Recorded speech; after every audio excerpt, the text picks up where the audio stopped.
Bismillahirrahmanirrahim. Assalamualaikum warahmatullahi wabarakatuh. Alhamdulillahi rabbil alamin. Al-aqibatu lil muttaqin wa la udwana illa 'alal zalimin. Asyhadu an la ilaha illallah wahdahu la syarikalah wa asyhadu anna Muhammadan abduhu wa rasuluh.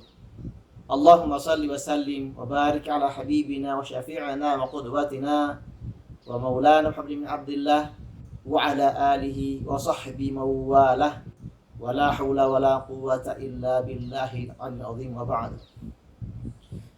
Jamaah Masjid Al-Kautsar, Masjid Al-Falah, Masjid Darussalam dan Masjid Al-Furqan di lingkungan PT Badak yang rahmati Allah Subhanahu wa taala.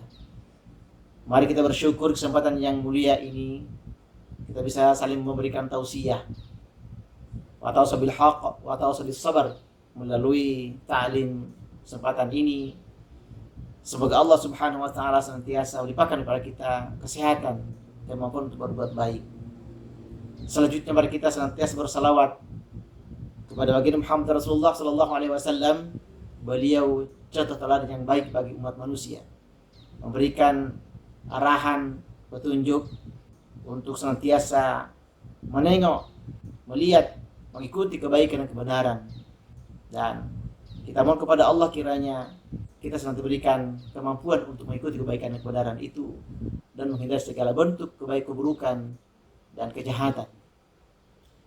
Khataliman jamaah Masjid Al-Kautsar, Masjid Al-Falah, Darussalam Al-Furqan yang rahmati Allah Subhanahu wa taala. Di kesempatan yang berharga ini kita coba untuk mempelajari, mengkaji bersama salah satu isi karya besar Imam Syafi'i dalam kitab Al-Um, bab tentang jual beli muzabanah. Apa muzabanah itu? Muzabanah adalah menjual secara barter, tukar menukar barang, menukar tamar dengan tamar, sama takarannya, dan menjual karam anggur secara barter dengan tazib atau anggur kering yang sama takarannya.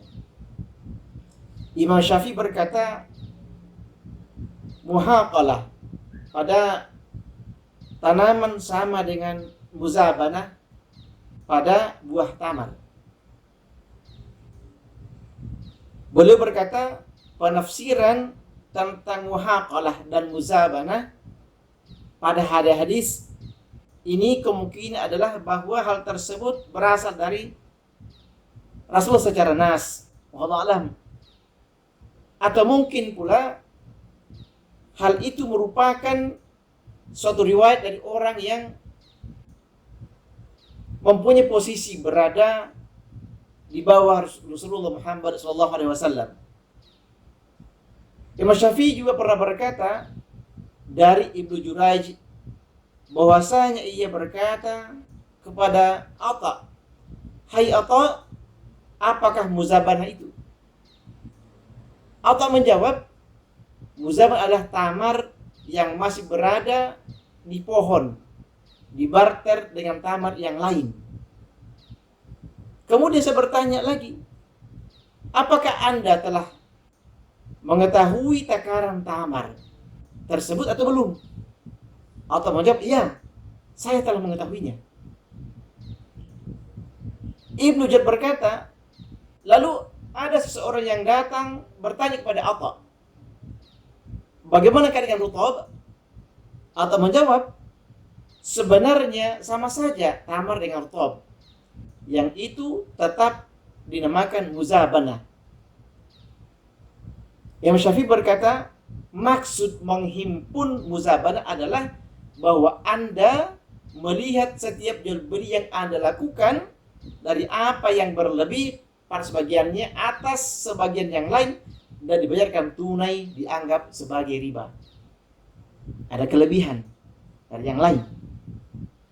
Maka tidak diperbolehkan, kata beliau, melakukan jual beli di dalam sesuatu yang dikasih takarannya, ya, dengan sesuatu yang lain dengan cara ditaksir dan tidak diketahui takarannya. Kata orang, membeli kucing dalam karung. Jadi meraba-raba, menduga-duga atau menaksir, ya, sesuatu barang dengan barang yang jelas, itu justru bisa merugikan pihak yang lain.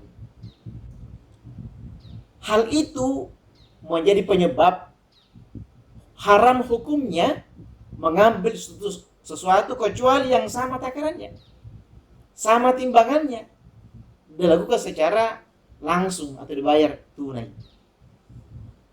Rahimakumullah. Apabila jual beli dilakukan dengan cara taksiran, maka salah satu di antara keduanya akan melebihi yang lainnya. Yang demikian itu diharamkan bagi kami, kata beliau. Maka prinsip hukum jual beli adalah tidak ada salah satu pihak yang merugikan, pihak yang lain diuntungkan. Yang pasti Islam menghendaki saling menguntungkan dan terlepas dari hal-hal yang dapat membuat sesuatu rusak dari akad dalam sebuah jual beli. Imam Syafi'i berkata, jika keduanya melakukan jual beli memakai cara taksiran dengan takaran atau taksiran dengan taksiran dari yang sejenis, lalu keduanya saling menakar dan sama jumlahnya, maka penjualan itu mestinya dibatalkan. Karena hal tersebut merupakan akad jual beli yang tidak diketahui ukuran takarannya. Jadi prinsip dalam jual beli seperti ini harus jelas. Barangnya apa, nilainya atau takarannya berapa, sehingga akan berpotensi untuk saling menguntungkan dengan pihak yang lain. Ikhwan rahimakumullah. Untuk itu kenapa Allah Subhanahu wa taala berfirman, ya ayyuhalladzina amanu la ta'kulu riba adhafan mudha'afah. Wahai orang-orang beriman, jika kalian memakan harta riba, memakan riba dan sebagian yang lain. Karena prinsipnya riba itu adalah ada pihak lain yang dirugikan. Dan Islam melindungi setiap umat manusia untuk jangan terjadi saling merugikan satu dengan yang lain, dan jual beli sangat berpotensi untuk merugikan pihak yang lain. Maka Islam turun kepada umat manusia untuk mengatur agar terjadi di dalam akad jual beli itu tidak saling merugikan, tapi justru saling menguntungkan. Bukan hanya ridho dengan ridho, suka sama suka, itu saja, tapi memang ditekankan sekali agar tidak terjadi di dalam akad jual beli ada satu pihak yang dirugikan. Maka mari kita tengok praktek kita sehari-hari dalam kehidupan kita ini, apakah sudah betul sudah dilakukan jual beli di antara sesama kita dengan tidak ada pihak lain dirugikan. Rahimakumullah. Maka dasar inilah maka memberikan sebuah tuntunan jelas kepada kita sekalian agar menghindari hal-hal yang dapat berpotensi untuk merugikan teman, sahabat atau orang lain atau sekitar kita. Itulah indahnya berislam, karena Islam hadir dalam rangka untuk menjaga kehormatan, menjaga manusia tidak saling merugikan. Dan justru dalam muamalah jual beli khususnya al-buyu' ini ada penekanan agar tidak terjebak pada sebuah praktek-praktek yang dalamnya ada unsur riba yang jelas diharamkan Allah Subhanahu wa taala. Saya kira demikianlah kajian ta'lim kita kesempatan yang berharga ini. Semoga kiranya menambah wawasan keilmuan kita, mengarahkan kepada kita agar dalam kehidupan kita, khususnya dalam jual beli, bertransaksi, itu senantiasa berada dalam tuntunan Allah Subhanahu wa taala. Khususnya di masa pandemi ini, kita saling mendoakan dan saling menjaga diri, menjaga keluarga, saudara kita agar kita tetap menjaga selalu sehat dan kita berpotensi untuk saling menularkan penyakit di antara kita sekalian. Maka kita berdoa kepada Allah. Allahumma dafa'anna al-ghalaa wal balaa wal wabaa wal fahsya wal munkar waz zina waz zalazil wasul ikhtilaf syadaidil mihan ma dhahar minha wa ma batan min ban hadza khassah wa min muslim 'ammah innaka ala kulli syai'in qadir.